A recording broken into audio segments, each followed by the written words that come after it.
കോൺഗ്രസിൻ്റെ ചരിത്രത്തിൽ കേരളത്തിൽ ഇത്രയേറെ വനിതാ എം എൽ എമാർ, ചെറുപ്പക്കാരായ എം എൽ എമാർ, പട്ടികജാതി എം എൽ എമാർ ഉണ്ടായൊരു കാലമില്ല. പണ്ട് പട്ടികജാതി സീറ്റ് മിക്കവാറും CPM ആണ്.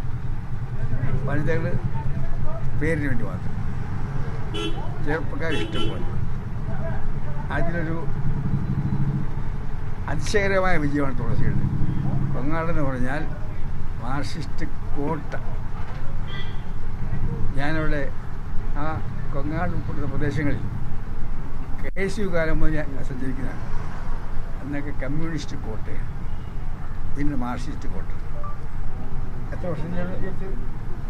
25 വർഷത്തിന് ശേഷം വിജയിച്ച് ഞാൻ തുളസിയെ അഭിനന്ദിക്കുന്നു. ഞാൻ സുരേഷോട് പറഞ്ഞു,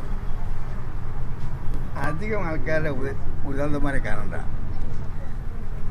ശ്രീകണ്ഠൻ്റെ ജനതി എനിക്ക് മനസ്സിലാക്കിയാൽ മതി. ശ്രീകണ്ഠൻ എങ്ങനെ പാലക്കാട് ജില്ലയിൽ, പാലക്കാട് കോൺസ്റ്റിറ്റ്യൂൻസിയിൽ എല്ലാ വിഭാഗം ജനങ്ങളുടെയും വിശ്വാസം, പ്രത്യേകിച്ച് സാധാരണക്കാരൻ, അതുപോലെ അട്ടപ്പാടി തുടങ്ങിയ പ്രദേശങ്ങളിലെ ജനങ്ങൾ അവരുടെ വിശ്വാസം, അവരോടുള്ള പെരുമാറ്റം, അവരോടുള്ള കരുതൽ, അതെല്ലാം ശ്രീകണ്ഠൻ കാണിച്ച മാതൃക തുളസി കാണിച്ച മാത്രം മതി. അങ്ങനെ വന്നാൽ കോങ്ങാട് തുളസിയുടെ മണ്ഡലമായി തുടങ്ങി. പിന്നെ ഒരു കാര്യം കൂടെ പറഞ്ഞു, കേരളത്തിൽ മാറി മാറി വന്ന ഗവൺമെൻറ്റുകളെല്ലാം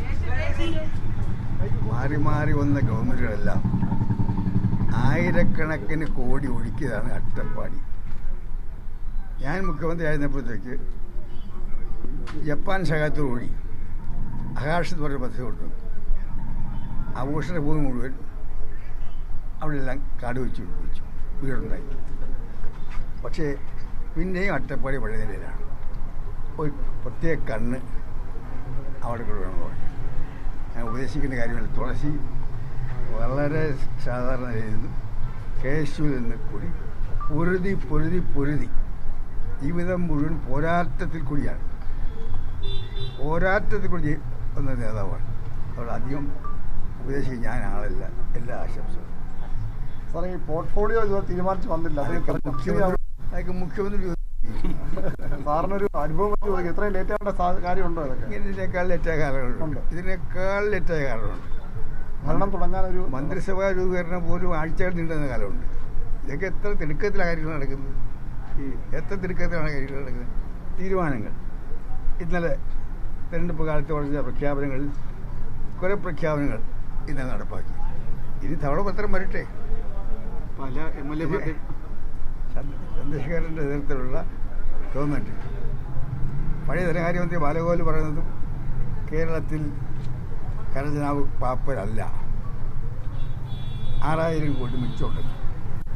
ഗവൺമെൻറ് പഠിക്കട്ടെ. പാപ്പരെന്നല്ല, പാപ്പ ചൂട്ട് കൊടുത്ത് പൂർണ്ണമായി തകർന്നടിച്ചൊരു സാമ്പത്തിക നിലയാണ്. ഞാൻ 2001 വന്നപ്പോൾ ഞാൻ പലപ്പോഴും പറഞ്ഞിട്ടുള്ളതാണ്, മുഖ്യമന്ത്രിയായി എനിക്ക് ഡൽഹിക്ക് പോയി Indian airlines Kerala government ticket കൊടുക്കാൻ പറ്റില്ലെന്ന് പറഞ്ഞാൽ അതിനേക്കാൾ 10 ഇരട്ടി തകർന്ന ലാഭമാണ്. എന്നിട്ടും ഇന്നത്തെ ആദ്യ മന്ത്രിസഭാ യോഗത്തിന് ജനങ്ങൾ കുറച്ച് വാഗ്ദാനങ്ങൾ ചില നടപ്പാക്കാൻ തയ്യാറായ സതീശിനെയും ടീമിനെയും ഞാൻ അഭിനന്ദിക്കുകയാണ്.